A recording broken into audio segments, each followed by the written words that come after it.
Charleston was once the rage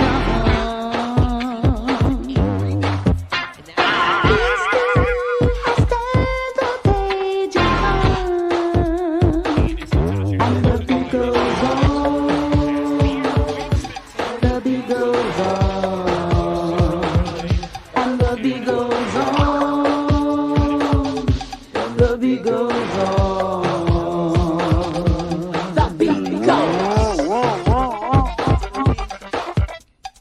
Luckily, Alexis Jones comes out of the package ball.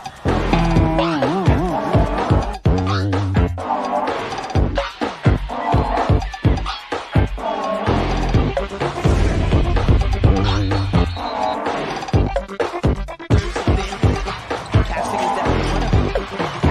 Steal underneath. Who's on the field? Sky players. Less than a minute here.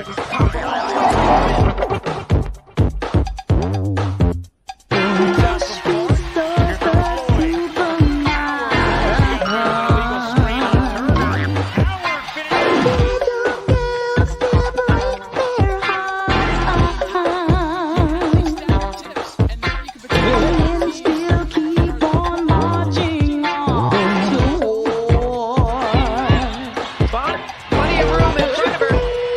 Goes around the other side. Shoots. Falling. Mercury is 1 for 8. The beat goes on. The beat goes on. And the beat goes on. Washington's playing some great ball, but Phoenix got him twice this year. Already got 2 wins off of him. Run down. Howard, the ball fake. Force the hook. There's nothing there. Side as well. Turnover. Top of keep it here. Roger Bragg gets it back a little too antsy.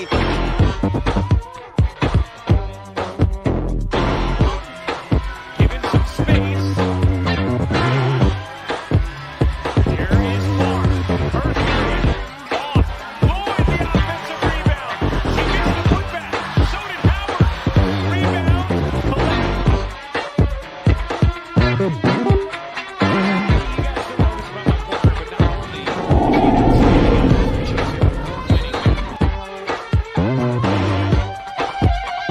Here goes over the steal.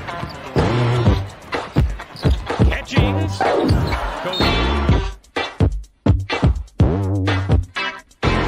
Celadon bench having a little fun. But Autry goes to the reverse and missed it badly. More than doubling her points per game from last season. I saw her in the gym every day. Drums keep pounding rhythms to the brain. Played hard there by Gabby Williams. Open for a right side 3. That's an air ball long. Offensive rebound fouls. The putback no. Grandma sit in chairs and reminisce. She's chasing doves to get a kiss. The heart keeps going faster all the time. The bum still cries, hey buddy, you gotta drive. And the beat goes on. The beat goes on. The beat goes on. And the beat goes on. And the beat goes on. And the beat goes on. The beat goes on. And the beat goes on. And the beat goes on.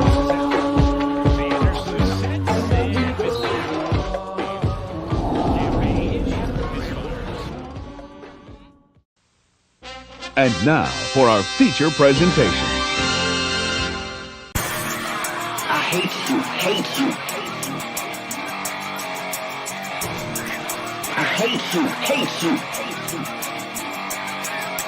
Fuck you, prize pigs. I hate you, hate you. Fuck you, prize pigs. I hate you, hate you. Fuck you, prize pigs. I hate you, hate you. Fuck you, prize pigs. Well, I've had enough. Fuck you, prize pigs. It's all a scam, man. I hate enough. Fuck you, prize pigs. My whole clique about to fuck you up. Fuck you, prize pigs. Population, we are not the same. Fuck you, prize pigs. We get to win and take everything. Logging in, make my picks. I'm about to get this red. It makes me harder than Candace Parker giving me head. Rage said if I don't win, then I'ma come pick you up. Carpooling to the bridge, if we a fam, then we all jump. Betsy got the hope, she rolls her knees or ends up dead. Whatever it takes, I'm trying to make this money with my friends. WNBA season so much free you won't believe. Join in Discord, you can pay a top support and more. At least I'm kidding, we really winning the ghost of the industry. Johnny and Clyde, they don't want the smoke, we taking all the money, ain't no selling now. Population, we are not the same, we do this every day now. Everybody say, fuck you, prize pigs. I hate you, hate you. Fuck you, prize pigs. I hate you, hate you. Fuck you, prize pigs. I hate you, hate you. Fuck you, prize pigs. Well, I've had enough. Fuck you, prize pigs. You can keep your rotten taco. Fuck you, prize pigs. Bob and Johnny, that's tomato. Fuck you, prize pigs. And if you really wanna win, fuck you, prize pigs. Come and rock with population. Fuck you, you piece of shit. Fuck you. Fuck you, you piece of shit.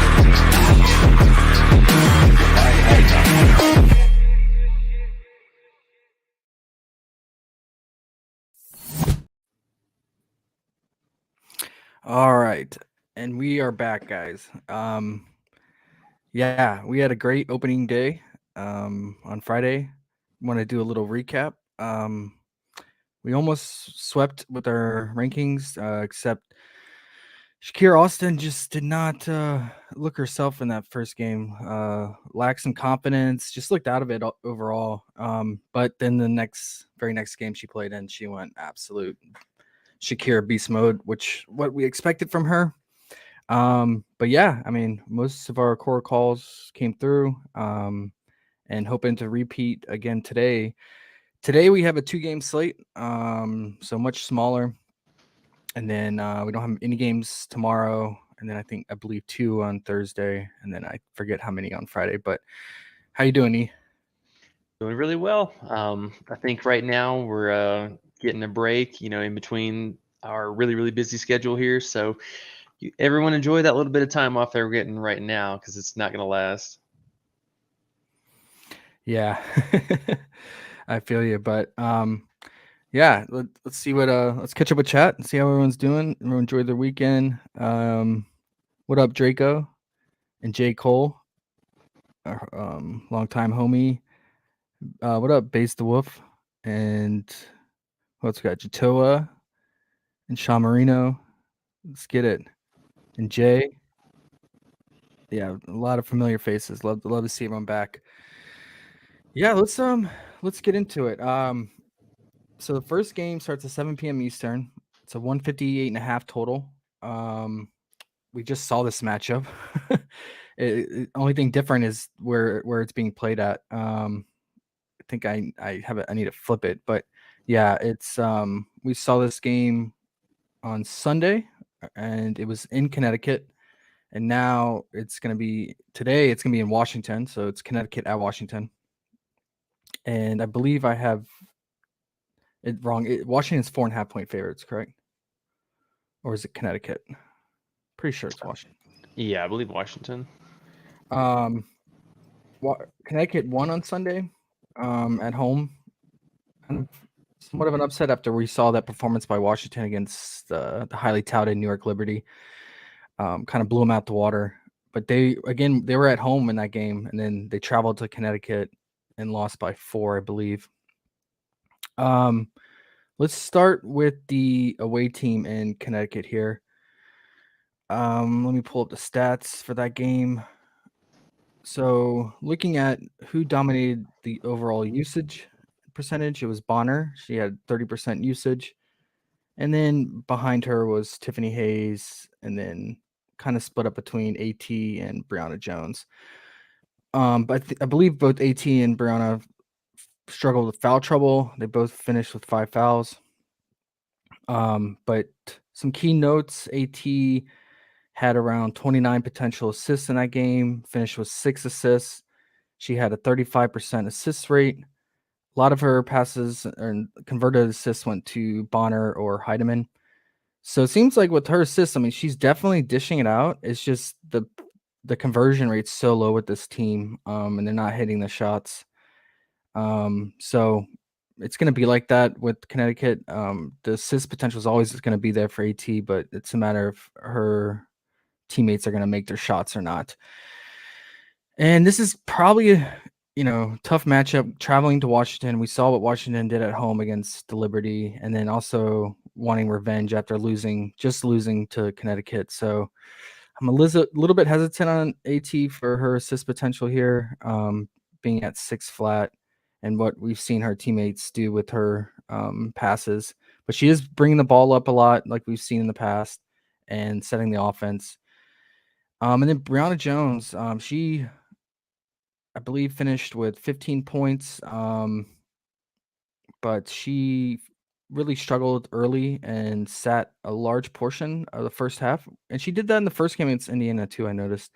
But I think this is due to foul trouble. She played 7 minutes in the first quarter, and then she only played around 2 minutes in the second quarter, and then played majority of the second half.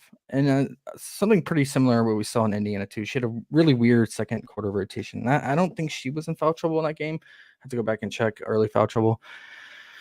So the thing that stood out to me is if she's gonna potentially get in early foul trouble in the matchup against Washington, we know that how they're probably the best interior defense in the league. I'm thinking under her first half points here, it's at 7.5. It's juice relative to her full game at 14.5. And if she gets in early foul trouble, even better. And she very well could against Shakira and EDD here. And then also you can just also consider her full game unders. What stands out for you for Connecticut? Yeah, Brianna Jones is definitely struggling right now. She did if I'm like 99% sure she was in foul trouble in that Indiana game. She actually checked back in, picked up her third foul there in that second quarter, and then had to sit. So I think teams are kind of catching on to that. They're trying to force it inside the paint to draw fouls against her. And now we don't have Jonquil on the team, so we're seeing that usage for AT pickup. And Tiffany Hayes was also in foul trouble in the Washington game, which she's looked really, really rough the early portion of the season so far. Like I don't know what's up with that. She was kind of hit or miss whenever she was playing overseas too. So she could be, kind of a sleeper X factor on the team right now. We really just don't know because she hasn't been on the floor, or hasn't been really productive at all. But I like that AT or the Brianna first half under points. She's really just struggled to stay on the floor for one thing, for foul trouble. And now with, I think, Washington going back home, we're going to see coach is going to make those adjustments. He's really honed in on the players that have like burned him per half, and trying to make those adjustments. Even last game they were double teaming AT and trying to slow her down towards the latter part of the game, and trying to cover Bonner a lot more in the second half too. So there was a couple adjustments that Washington did make. I wouldn't get too caught up in this previous game because I think that maybe Connecticut exposed a couple of weaknesses that Washington does have, but they got pretty fortunate shooting some of those threes there to keep the game close at the end. Back at home, Washington usually shows out, so be a little careful on some of the full game props for Connecticut because we could see them actually lose this one on the road here. I do like that Brianna first half call, and if you really wanted to correlate and run it back, you could probably go back to Alyssa Thomas's, say, first half or Bonner's first half, something. But they did adjust Alyssa Thomas's first half fantasy already once today, so I don't know if I like that with a little lesser value. Yeah, and just looking at it, I mean, and this has been the case for Brianna for a majority of her career in Connecticut. If she's making her free throws, she's gonna clear her points, and this is really rare for her. She went 7 of 8 from the free throw line, and that's where she lives for her scoring a lot because she's so big bodied and aggressive that she draws a lot of fouls. But historically, she is a very bad free throw shooter. So I don't know. 7 of 8 is really anomaly for her. So I wouldn't expect that same thing. And if she, shoots like her normal like 4 of 8, or she goes 3 of 6 or something like that, it's gonna be real tough climbing for her to get over that full game at 14.5. But yeah, I mean, Washington fouled him a lot, and maybe it was just Connecticut getting the calls at home because Bonner was 8 of 11 from the free throw line. EDD finished with 5 fouls. Shakira had 4, and everyone else was around 3 fouls each. So Connecticut definitely racked up the fouls at home. Maybe we see a little bit change of scenery in refs. Connecticut doesn't get the favorable calls here on the road. So it's even more in favor of unders here for some points. And then, yeah, like you mentioned with Tiffany Hayes, this is back-to-back games she's been in foul trouble. And against Indiana, she picked up 3 early fouls, lost out in huge minutes. Same thing here against Washington. She finished only 22 minutes due to foul trouble. But there's always this scenario where she stays out of foul trouble.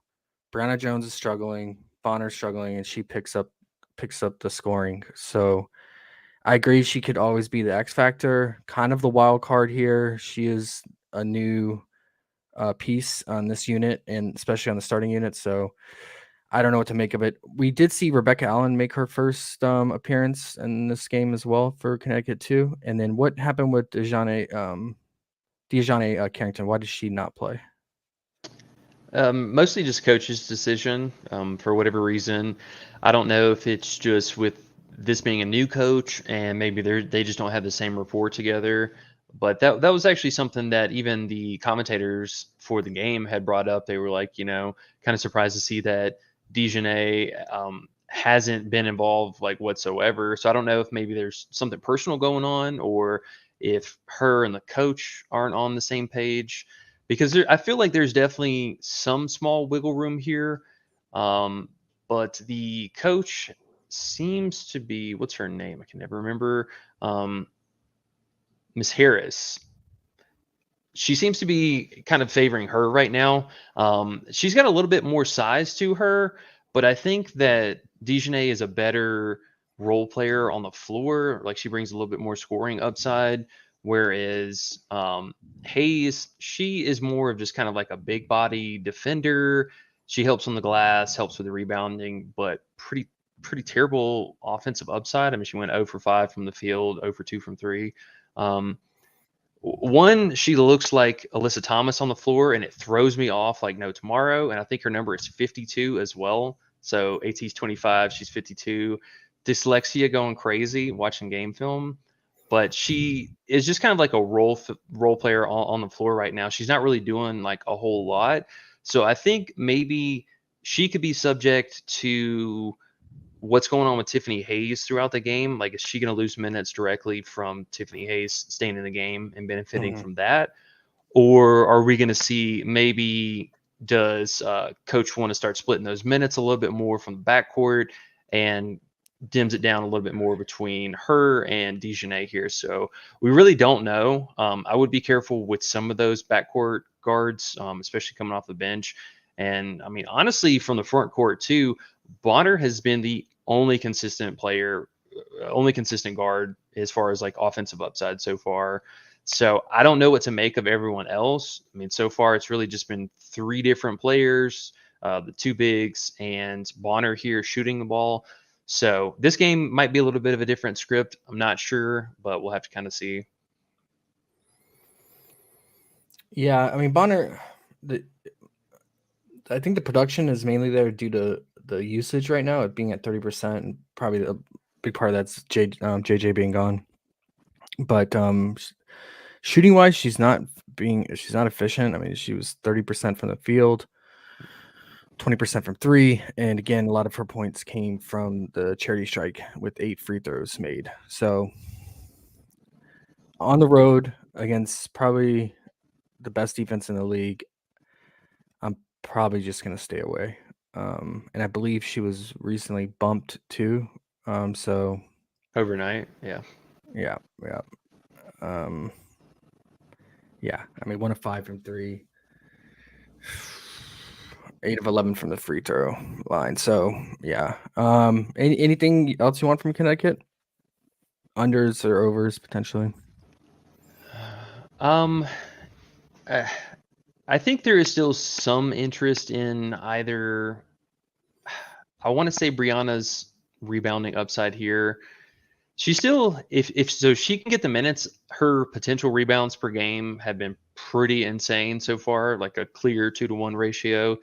But there's huge foul trouble, foul risk on the road, and EDD and Shakira have been really working on their boxing out. Mm-hmm. So between them two on the starting unit, and then we have Tolliver, and I can never remember the other player's name. They have Tolliver and then Hawkins, and they kind of switch in between Hawkins and Zawi B. But they have specifically tried to run the defense where they box out every play. Doesn't matter what it is. They both come in, they set, they box out the center. So a lot of their rebounds are going to like the roaming forwards where you could see like Bonner she had a spike first half rebounding and then the coach adjusted a little bit, but AT monster rebounding game, and even Brianna Jones, I mean, she still had, I believe, 10 rebounds in only 27 minutes. And if she's not in foul trouble, I mean, she should play 33 to 35 minutes here. So there's definitely, I think, a ceiling gap there, but there's also a huge floor gap between foul trouble and this game could blow out on the road. Yeah, I'm glad you brought that up. So, yeah, she had 31% rebound rate in that game in 27 minutes. Obviously, AT led at 39%, which is why she had 16 rebounds. And then Bonner 8% rebound percentage, and then a 15% assist rate, and I believe she had 5 potential assists in that game. Popular topic of discussion amongst our community is going back to her unders for her assists and rebounding, so under her 8.5 RA. But you never know with Bonner, like she can, man, I've seen it where she can just switch roles and turn it on, and whatever defense scheme they switch, and she's hanging around the low post, just rack up rebounds. I don't want to catch that on the wrong day, or do we give it one more try, and go under the RA and hope for maybe even a lopsided game, and she's looking more to score than to rebound and pass it. Yeah, it's gonna be the rebounds that'll burn you. I mean, I definitely agree with that. I'm hoping. So there's two different, I guess, scenarios that could happen here. She started out initially being covered by Cloud for most of the game, and I think that the coach was pretty happy with Cloud staying on her as far as that being covered. But every time that Cloud was either on switch defense or Cloud would sit, Bonner would just drive to the lane over and over. And right now, I don't know if there is just maybe some conditioning going on or if this is like something the refs are really keying in on. But any inside contact just going to the lane, they're calling fouls like crazy right now. The amount of free throws that are going up in every game is pretty astounding. And I'm kind of curious if maybe like that's a reason why their Price Picks is holding out on some of these secondary props that we don't have, like the free throws. But their free throw attempts per game right now is pretty absurd for a lot of these ball dominant players. And I mean, even some of our players like Brianna Jones, for example, her trips to the line, even in short minutes, is pretty absurd right now. So something to kind of keep track of long term, but also I want to keep track of maybe some of these officiating crews if they're being a little bit more lenient or tougher on some of these teams. Yeah. Okay, we can put it down there as a potential play, and then if you wanted a correlation, you could go over on Brianna Jones rebounds, like you mentioned. Okay, we ready to move on to Washington? Yeah, I think this is going to be the game, honestly. Okay. What I noticed going back and rewatching that game, they basically attacked inside the paint nonstop, relentlessly. They ended up finishing with 38 points in the paint. Washington did, and what they did is they just they had EDD and Shakira just pretty much in the low block and switching off passing, and whenever the defense would swarm over to EDD and try to trap her, it would leave Shakira one-on-one with either Bonner or AT. Now she cooked AT in the low post when she had her back to the basket and she did that spin move on her. The height advantage. I mean, AT was no match for her. I mean, AT is a great defender, but against someone like that on ISO ball, it's really, really rough. So big reason why AT also racked up fouls. And then when she didn't have AT on her in the low post with her back to basket, and she was facing the basket, she was burning Brianna Jones off the dribble, way too fast for her, just crossing her over and dribbling and getting to the basket with ease. Not to no surprise, they noticed that and they kept feeding Shakira, and Shakira was second in usage at 25%, right behind EDD, who led at 29%. So I think, I mean, I think they go back to this, just working inside the paint between EDD and Shakira. The only problem with Shakira is her minutes. And again, she had a weird second quarter rotation where she didn't really play much in the second quarter. I'm looking at the rotation here, just like in the first game against the Liberty. She only plays about three and a half minutes in the second quarter, but then she gets all of her minutes pretty much in the second half, just like we saw in the first game against the Liberty, where she'll pretty much play the entire fourth and close. So just keep that in mind for first half props. She's not ideal for that, just based on this current rotation. It could always change, but as of right now, she has this weird rotation in the second quarter, and it's not based on foul trouble from what I've seen. It was pretty random, and they went with Hawkins more and in the second quarter. But yeah, what do you think about Shakira here? Can we go back to her, or do you think Connecticut adjusts and focuses more on stopping her, and that's going to leave other people with scoring opportunities, like even maybe EDD or even Cloud for mid-range shooting? What is your thoughts on that? Yeah, I think tonight I feel pretty comfortable going back to some combo of EDD and Shakira here. Another thing that I kind of noticed from I don't know if this is just by design or just by happen chance yet, but Washington in the second half, as you mentioned, they're running the ball through the inside. I mean, strictly almost through the inside completely. I want to say that Atkins put up like 2 field goal attempts, and Cloud I think had maybe 3 in the entire second half. And they seem to want to slow the pace of the second half down a lot. So it's like the first half, they get all the guards involved. They run it through the wings. They run it through EDD on the outside post. They do a lot of the scoring upside. And then the second half, they clamp down on defense. They slow the pace down. And as you mentioned, they just bang it on the inside as much as possible, because there was so many fouls and so many possession changes from that second half on. And that could be also, as you mentioned, with this weird rotation for Shakira, are they running her in kind of a limited fashion in the first half and then letting EDD go? Whereas in the second half, EDD just plays a facilitator and pick and roll, and they let Shakira Austin go, which we kind of saw in this game as well. So I think, just kind of speculating for live betting here, that if we see that same pretty close to game flow that we did from the first game, I'm going to light up Shakira and EDD's second half, because they're going to have all the usage. They're going to play a ton of floor time here, and it's a home game, so usually they'll play a little bit longer extended run. But just, I mean, spitballing some ideas here.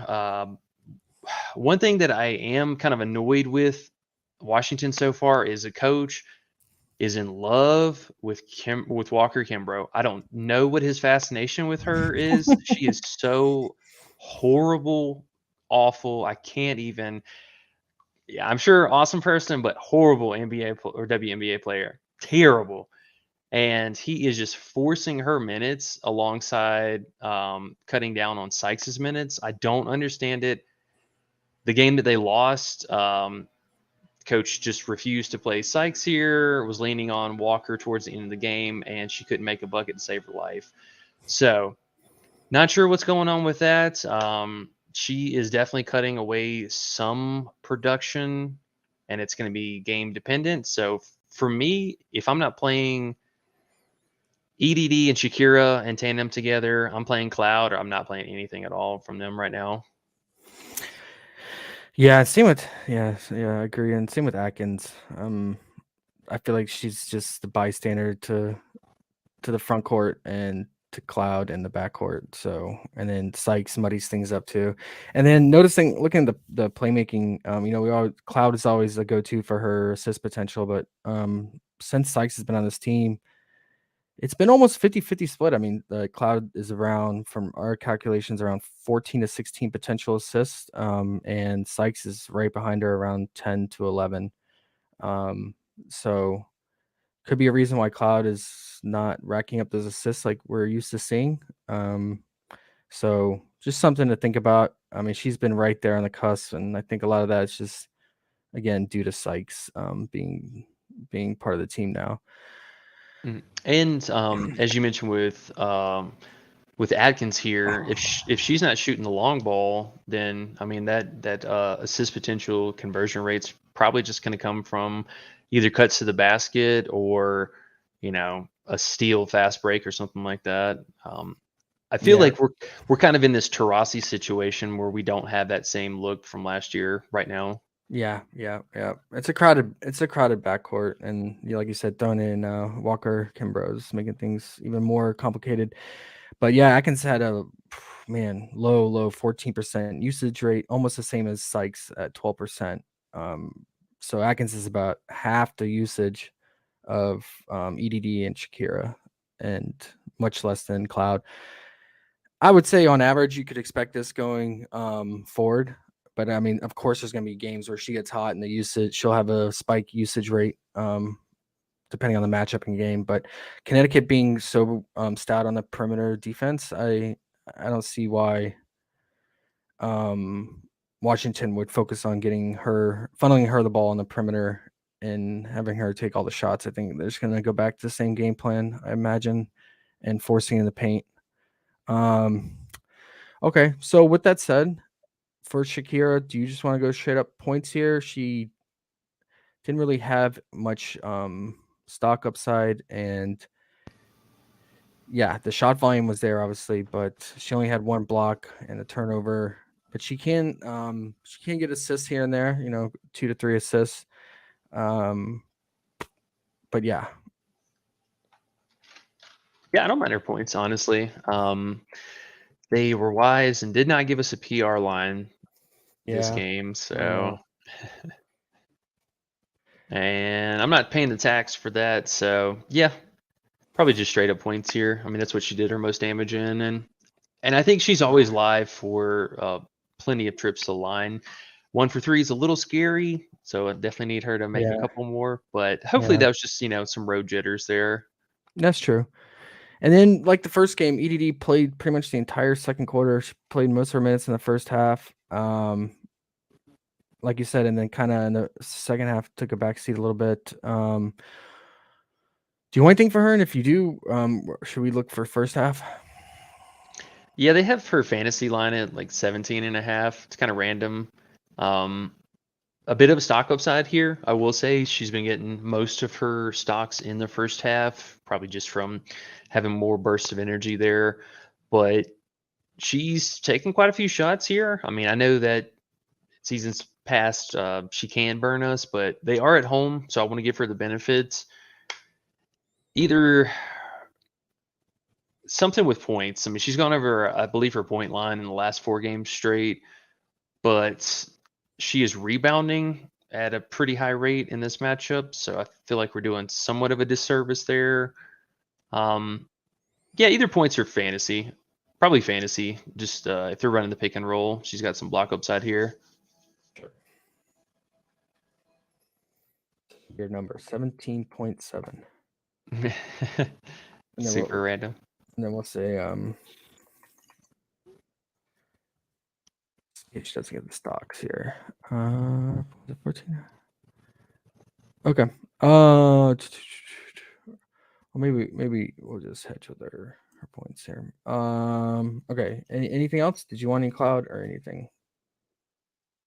No, I was kicking myself last time. She kind of struggles in this matchup. Looking at their history, she doesn't have like a stellar game typically at all. And I know she fell just short of her first half fantasy last game because she had 2 turnovers in the first half. But assuming we get the same game script here, I think that she has to shoot super efficient in order for us to get over. Okay. And then what about one thing we talk about is Miss Heidemann. I'm surprised they gave us her first half points since her full game is already so low at 6.5. You want to take a dabble at that? She plays pretty much the entire first quarter.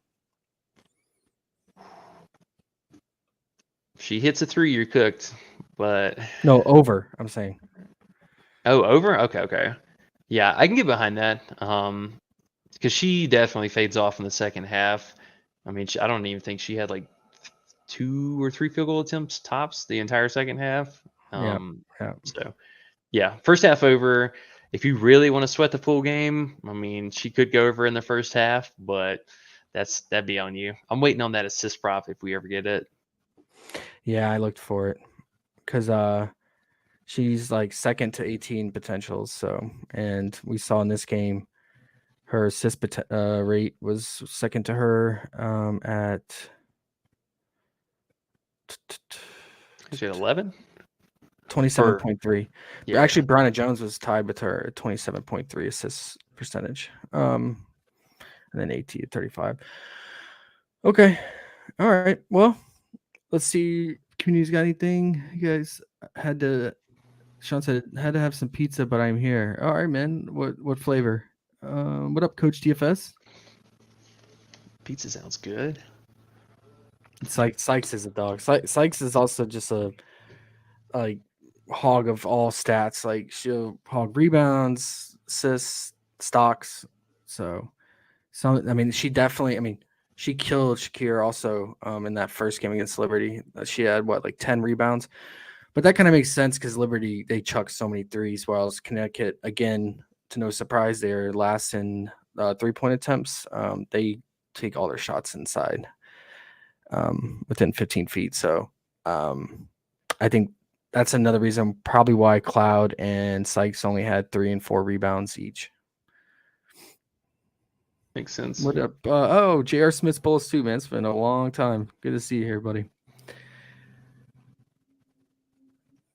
I have a free 3-pick. Who y'all got for me? J. Cole said. All right.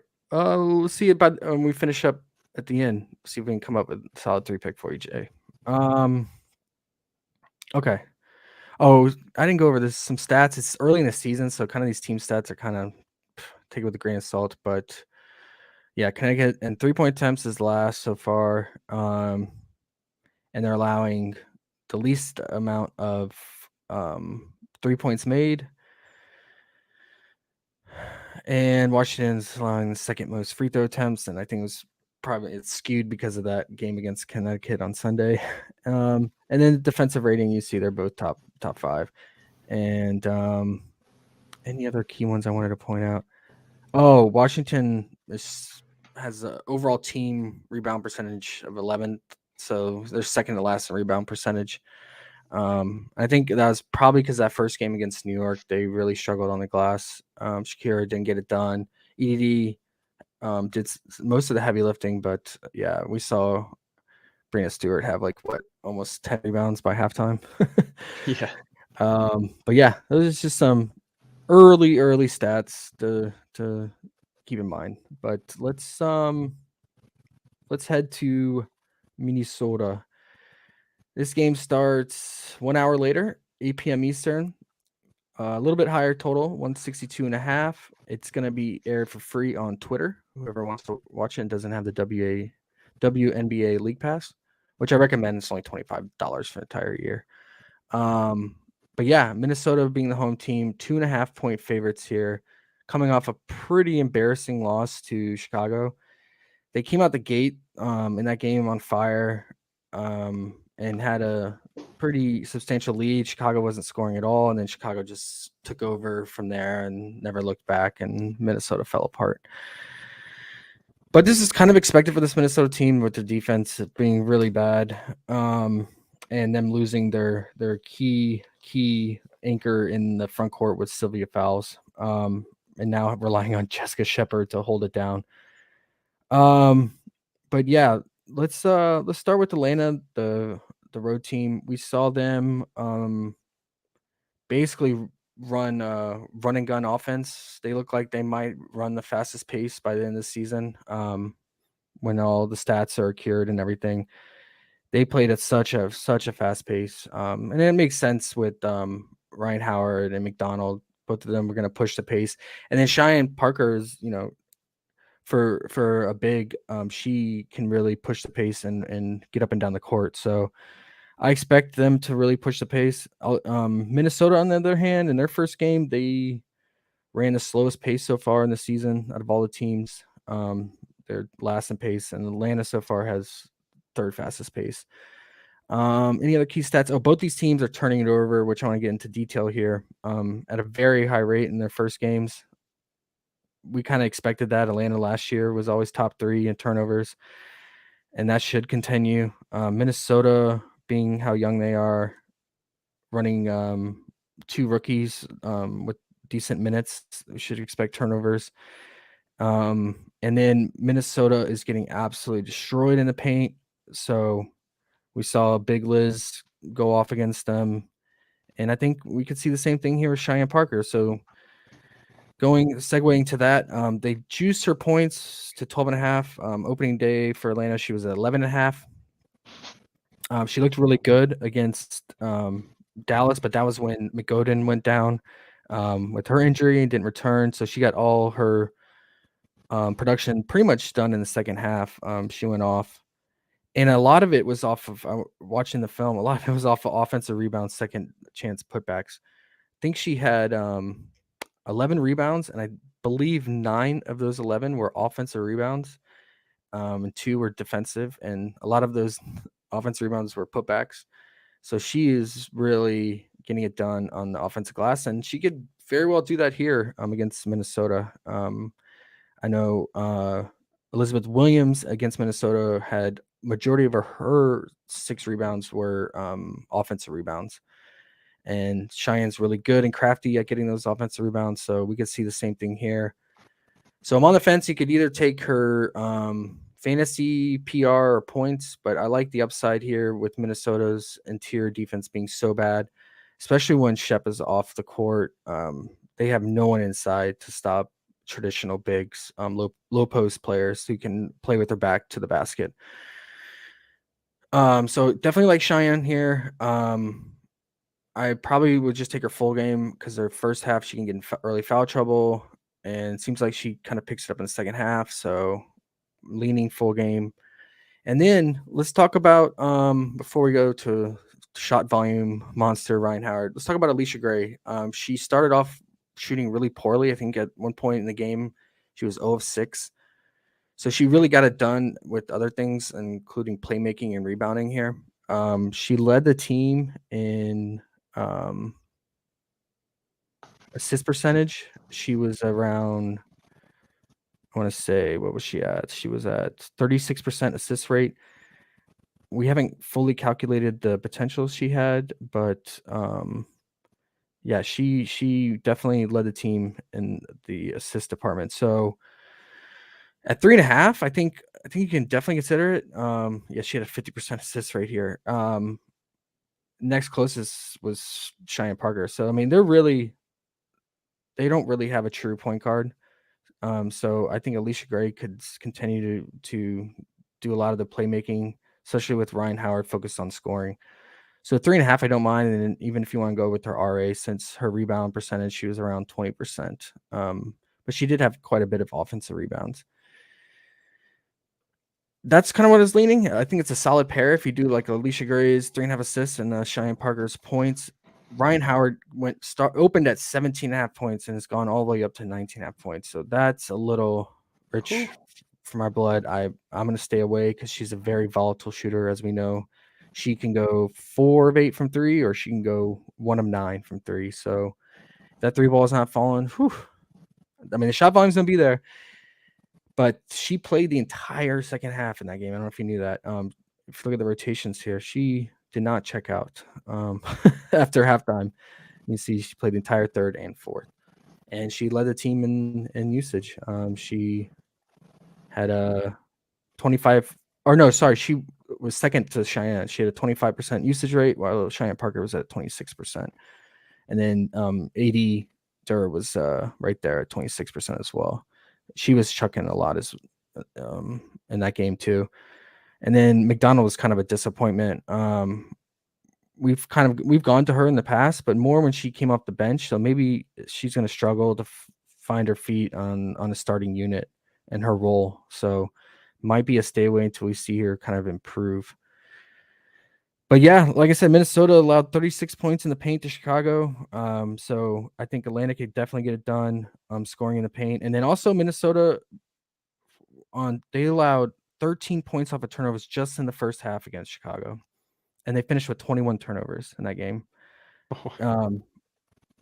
I think they're going to go through some early growing pains with young players, new unit. I think those turnovers continue. They're getting killed on transition fast breaks. Chicago was just pushing the pace and going down, and there was no defenders from Minnesota.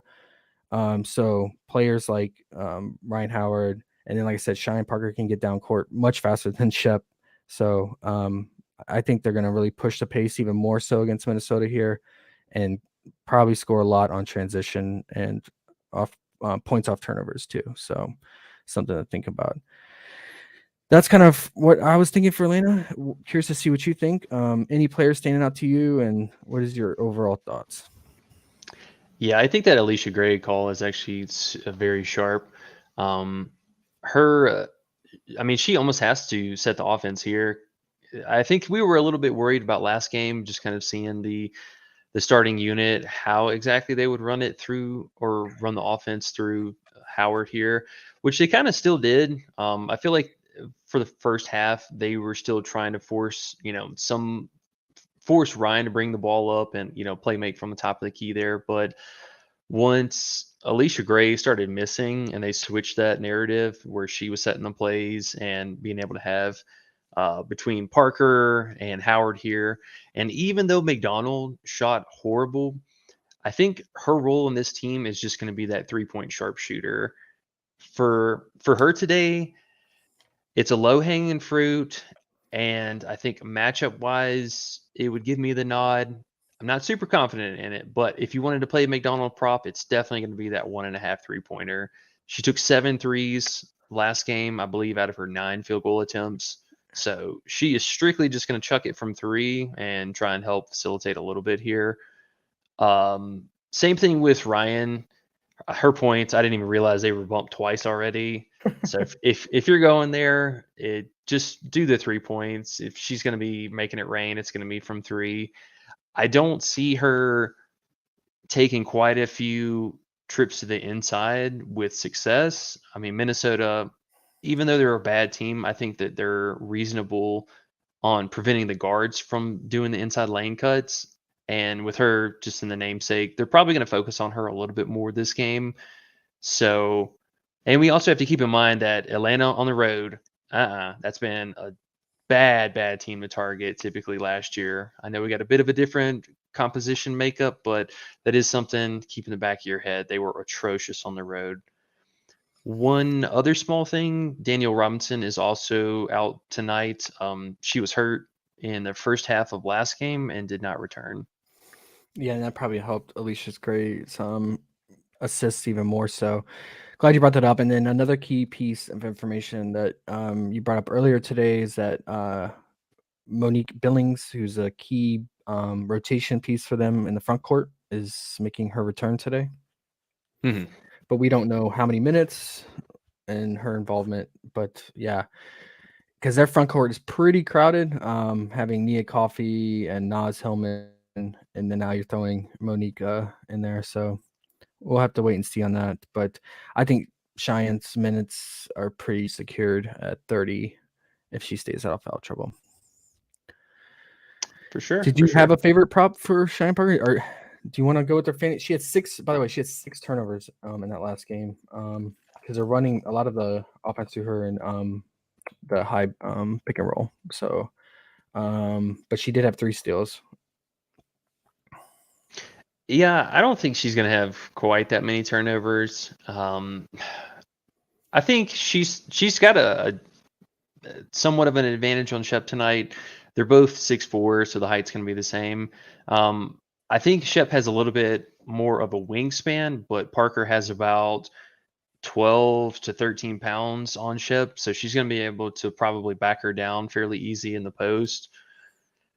I think a lot of it's just going to depend on foul trouble, and then how soon is the coach decide to bring back in these players, and kind of match that front court size. Like, are they going to run Shep exclusively out there with Parker, or is the coach going to still kind of spread it out between her, Dorka, and who I can't forget or remember the other big they have on the bench they kind of run? It was Dantas or somebody irrelevant.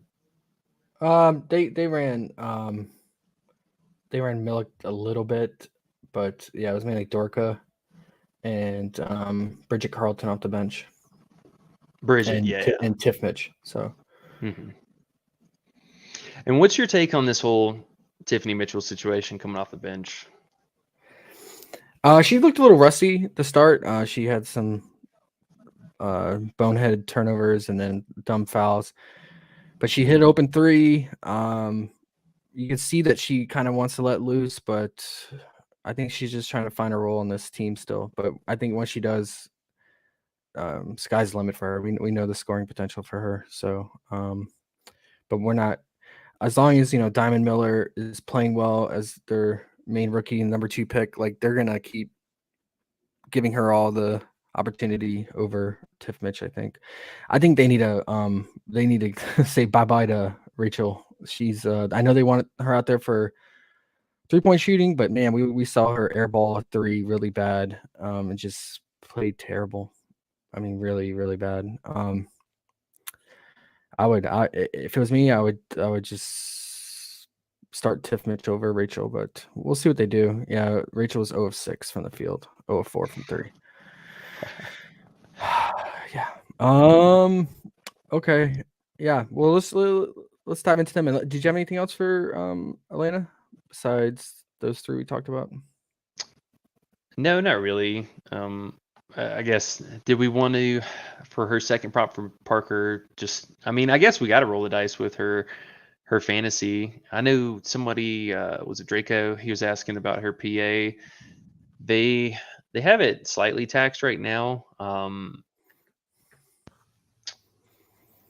You could, but I think if you're going for the scoring upside, honestly, you might as well just go for the PRA. They're accounting for 2.5 assists there, whereas you need 1 to go over her PA. So, I mean, it's kind of a either or situation. I feel like if you're going after the PA, you might as well just go for the straight up points. Yeah. Her rebounding always makes me nervous too, because if she's not getting the offensive rebounds, we've seen her finish games with just like 4 or 5 total rebounds. Something to keep in mind. But this is a somewhat decent rebound spot. But Minnesota, they're gonna take quite a bit of 3, so she could lose out on defensive rebound opportunities. So you're really hoping she gets it done on the offensive glass. Minnesota is taking 4th most 3s as of right now in the short sample size, and then Elena is taking the most. No surprise with Alicia Gray and McDonald and Ryan Howard. So that's a lot of, keep that in mind. It's a lot of backcourt rebounding here for these Minnesota players. Because we saw Chicago, the entire backcourt had like 6 rebounds each. So something to consider. But the offensive rebounding upside will be there for Cheyenne for sure tonight, which should translate into more scoring, or she's getting doing a lot of her damage offensively. Okay, yeah, let's move to Minnesota here. By far, the leader in usage was Collier. She had, I think, a 31% usage. The next closest was Powers, but that's because like it's based on, it was like a limited time she was in there, but it was only 4 minutes. But all the like main primary starters, the next closest was Kayla McBride at 24%. She really focused on, the coach talked about it, like getting to the basket more and not focusing on perimeter shooting. And she was getting so many cuts to the lane, easy layups. And she went off in that first half.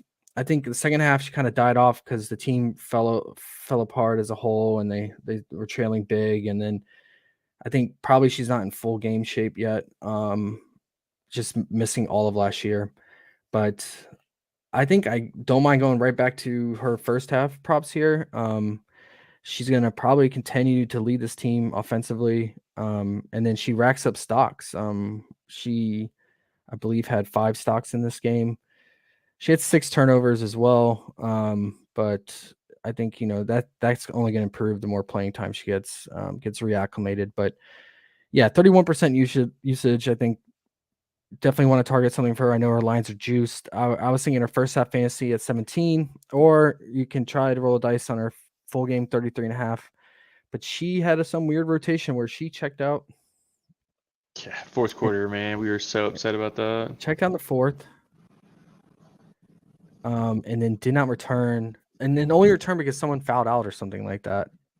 It looked like she might not have even came back in. It was like the less than a minute left. Yeah, it was like 50 something seconds. Yeah. She sat for I think like 5 and some change straight that entire quarter. Yeah. So that's kind of concerning. She did play the entire third though. But yeah, the first half minutes are solid. She played 8 minutes in the first quarter, 6 in the second quarter. So almost like 15 minutes, I think she played. So you're going to want a little bit over a fantasy point per minute, which she definitely got that done in that first game. And like I said, Atlanta is a turnover machine, both these teams. So the stock potential is there. And then the scoring should be there as well. Both these defenses are pretty bad. We saw Enrique go absolutely off against Atlanta. They couldn't stop her, and she's the primary scorer on her team. So could see the same thing here. Don't mind taking a stab at that 17, being at home. I think she can get it done. That first game where I forget, was Minnesota at home against Chicago, or were they in Chicago? Do you remember? Does it say here? They were at home. They were at home. Okay. So it's not the first home game return, but I don't mind that. I mean, you could hedge with her points too. I think the scoring upside is there if you want to take her full game points.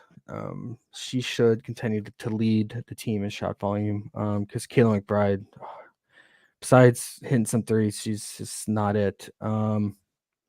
Yeah, and I think with all the threes going up, I think Collier's rebounding will go up. She definitely has playmaking abilities because just due to how much she has the ball in her hand and when they trap her at times. So she just got to keep the turnovers down. And if she, I expect her to get 2 to 3 stocks today. So yeah, I think a lot of her props are live in this matchup. And then let's talk about Shep. Everyone's talking about Shep. I took her under points first game. It was 8.5, and she stayed under barely. She finished with 8. She's always the go-to for under points, but she had no shot against Elizabeth Williams. There was a shot she tried to go up with, and Elizabeth Williams just stuffed her so hard. And yeah, she could struggle here against this big front court in Atlanta with Nas and Cheyenne Parker, and now Monique Billings back in the mix. But they bumped it down to 8 flat on Price Picks. I don't know if it's still 8.5 on Underdog. I always consider her under points. She had a 10% usage rate in that first game, so very, very low. But the one thing she is focusing on, which we predicted and we wanted her RA the first game, and we didn't get it, but now we do, is playmaking. So she said yesterday to reporters that that passing is something that she really values and she really focuses on it. And she said that she knows the whole offensive playbook on the team, so everything's going to really funnel through her setting the offense.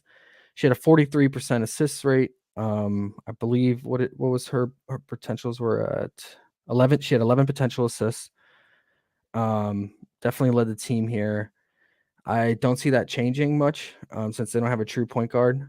I think she's going to continue to set the offense. It's too bad we don't have her 3.5 assist prop. But yeah, we're going to have to live with the RA. The only downside with the RA, like I said, is that Atlanta, how many threes they take.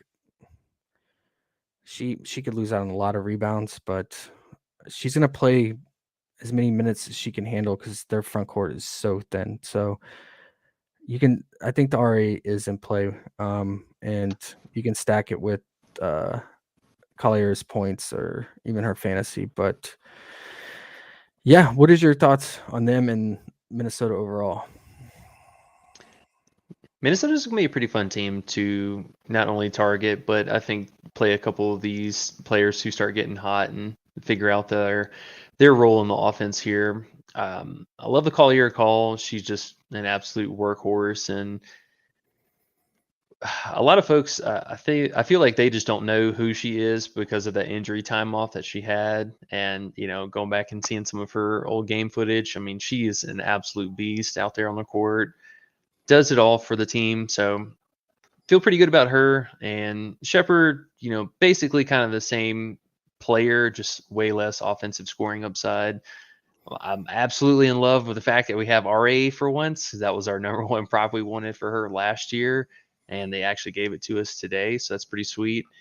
Her first half usage was a little bit up and down. I think she missed her fantasy and PRA line last game. Her PRA was like 8.5 or 9.5, and she just fell short of that. But the second half, and you could see from that rotation as well, I mean, she's out there for basically the entire second half of the game, and lots of usage. And I feel like they might kind of drop her lines low again. So keep an eye out for that. I believe her second half fantasy was either 11 or 12.5 last game, and the PRA was 8.5 and 9.5. So super low bar, something to keep an eye out for. And I think personally, Powers is not it for this team right now either. She looked absolutely atrocious, and they got a couple new bodies here on the team. So I feel like coach is going to work in not only for having Mitchell off the bench here, but they just have a couple of other players that I think that they could lean on a little bit more so here. Yep. I agree. Do you have any particular prop for Nafisa that you like, for Feezy you like the most? I'm on the fence though. Um,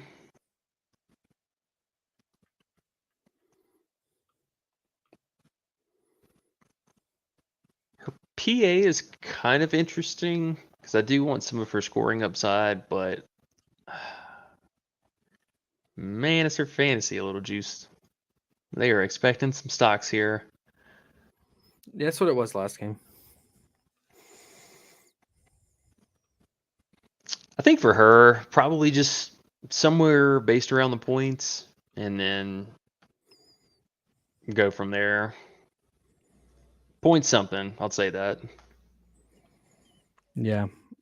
I don't mind taking a stab at it. First half fantasy in one, and then maybe full game points or full game fantasy in the other card. Split up the exposure, just in case like that weird thing happens in the second half, or she just plays less because she's not conditioned, or she plays the entire third again and then like barely in the fourth or something like that. Because the hopefully the first half is pretty steady and locked in. Anything else for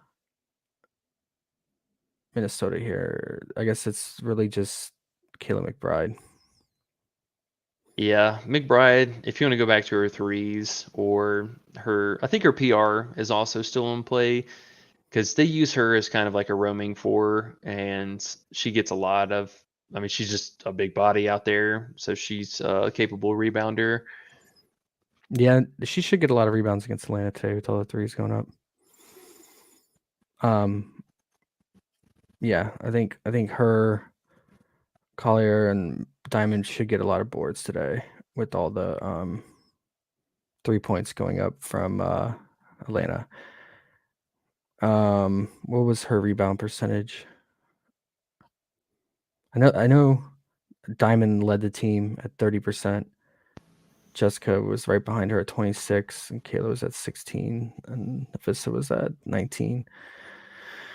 Yeah, I could see the rebounds getting distributed out amongst Diamond, Collier and Kayla here in the backcourt. We don't have a straight up rebound prop for her, do we? No, we don't. Okay. Oh, they took her threes down. Yeah. Weak. Okay.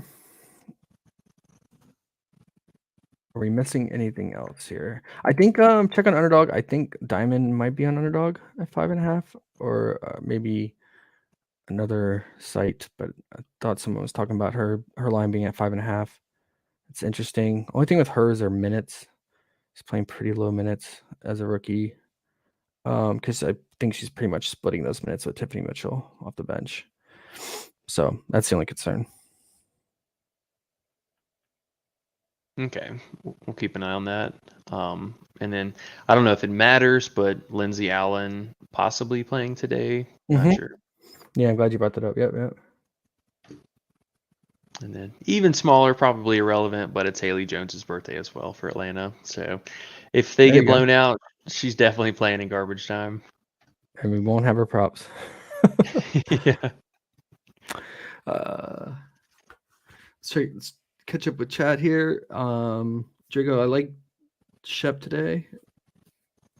And Jatoa said Shep's 11.5 RA. Yeah, makes sense. And then, hey, what up, Nathan? Draco asked, is Enrique playing today? No, she is not playing today. Probably later this week, either Thursday or Friday. And then he said threes are gone. Yeah. They're really limiting the 3-point board. Hopefully, I mean, I'm waiting for free throw props, blocks and steals, all like the other props that we'd like to go with. They're probably just waiting for data to build up for the first probably 5 to 10 games, handful of games or something like that for each team. And then we'll probably start to add more prop lines, I hope, I would assume.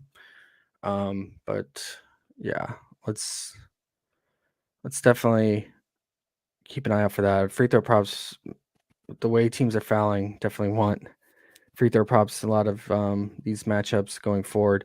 But yeah, I think this second game, I think it could be a shootout. I think Atlanta is going to play the fast pace, force Minnesota to play fast, and I think with both these teams, how they looked in their first game and how much both teams turned it over, 19 and 21 turnovers for both teams. I think this could be a turnover fest, a lot of fast break points. So fantasy galore. You just got to land on the right player. And yeah, I think it could be a little bit of a prop nugget here in this second game. Two bad defenses and teams that turn it over at a very, very high clip. Let me see. I'm missing any key stats. Atlanta allows us as of right now second most 3 points made. They're fouling a lot too. And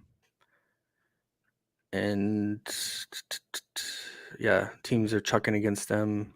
I think a lot of this is due to Enrique because he went off from 3 against them. And then yeah, top 4 in turnover percentage. Minnesota being first, Atlanta's right there, fourth behind them. So there you go. It's too bad we didn't get any rebound props for these backcourts. I mean, for Minnesota, but I expect there to be a lot of rebounds to be had in this backcourt for Minnesota. Kind of makes me a little bit nervous about Shep. I mean, she can get it done with the offense on the offensive glass. Really need her too for that RA.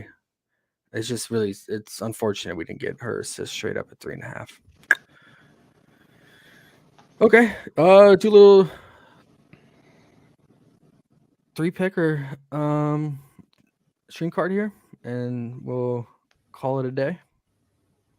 Yeah, absolutely. I don't think today's the day to go too crazy on, but we got some tacos to mix and match in. Looks like we're probably not getting a WNBA taco this week, so we should get it probably next week. Oh, really? Okay. Yeah, I'm not seeing them talking about it in the voting or anything. Okay. You want to go first? Lead us off. Yeah. Let's go with. I feel like that Gray assist call is very sharp. Come on, Gray. Don't let us down. All right. Let's pair it with.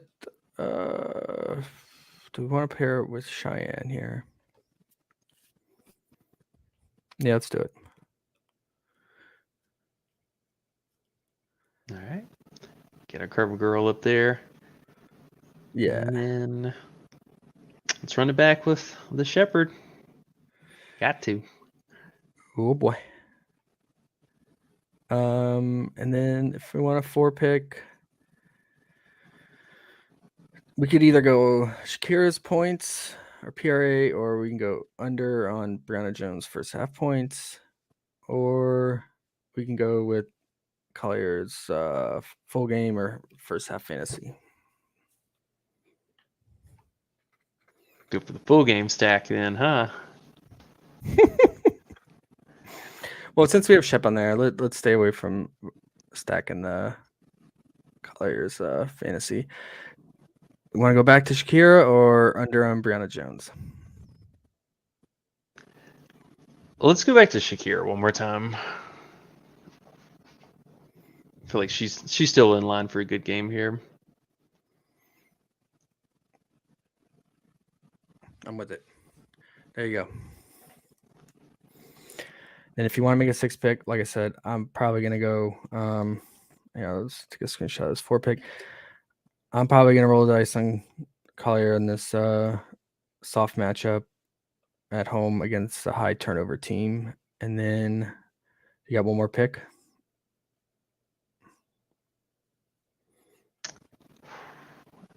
It's a risky one, but I'm thinking under on Atkins threes. Talk me down here. Am I crazy? Only thing is, she's at home, but I'm with you. She is at home. I think Tiffany Hayes is still gonna keep her in check though. And that's obviously an optional pick there. You don't have to play that. Trust your gut, man. Trust your gut. Hey, what up, IOD? What up? What up? Okay. Hopefully we get more props. We'll see. We're about 2.5 hours out, so we're gonna go chop it up some more, finalize our list, get it out to everyone in our Discord. If you're not part of Discord and you're listening, the link and information is down below. Definitely join us. We provide our top plays and the rank lists every slate, and then we talk on voice chat with all the members about 30 minutes prior to lock to go over key news and build team cards and things like that. All right, you got anything else? No, one last thing. I think J. Cole, he was asking about the fastest pace game, and yeah, it is Atlanta, Minnesota, and it also has the closest spread. Mm-hmm. Other than that, nah, man, we're gonna go grab something to eat real fast and then be in the Discord, right? Yep. I'll be in there in about 5 minutes, 5-10 minutes. Sweet. Chop it up, and then we'll be back on Thursday. No games tomorrow, unfortunate, but that gives us time to watch more film, break things down tomorrow, and get ready for Thursday. And then I think there's games on Friday.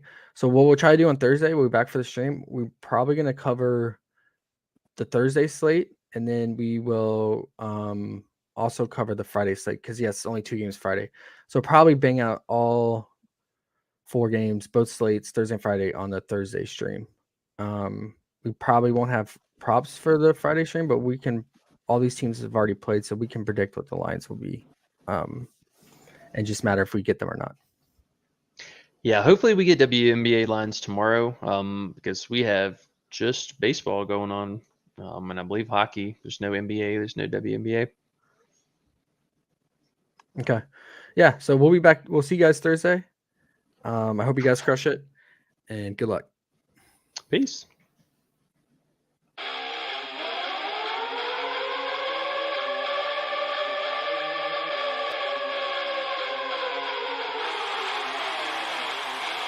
Let's fucking go. We about to go big. Kill him with the brass pig. Let's fucking go. We going out blazing. Let's get hunting. This is Propulation. About to go big. Kill him with the brass pig. About to go big. Kill him with the brass pig. 24/7 researching, it's all a fantasy. But if I make the right plays, it pays automatically. Bankroll showing that I know it dope strategy. On a winning streak, I'm stacking a dose of the bookies, all get mad at me. Confident with power plays, not clicking on a flex today. 10 times the money, and we all about to get paid. Arrogant shots on the stream, they be killing it. Never gonna stop it, I like if you feeling it. Digging the players, they all never time. You can't make up your mind and just go with your gut. Fantasizing Sasha Clown. Gabby Williams said, watch your mouth. They 1 and they 2, I played the over, they come through. Jackie Young and Kelsey Plum, pick them both, we stacking them. Going big to the maximum, just push them in, we cashing them. Let's fucking go. We about to go big. Kill him with the brass pig. Let's fucking go. We going out blazing. This is Propulation. About to go big. Kill him with the brass pig. About to go big. Kill him with the brass pigs.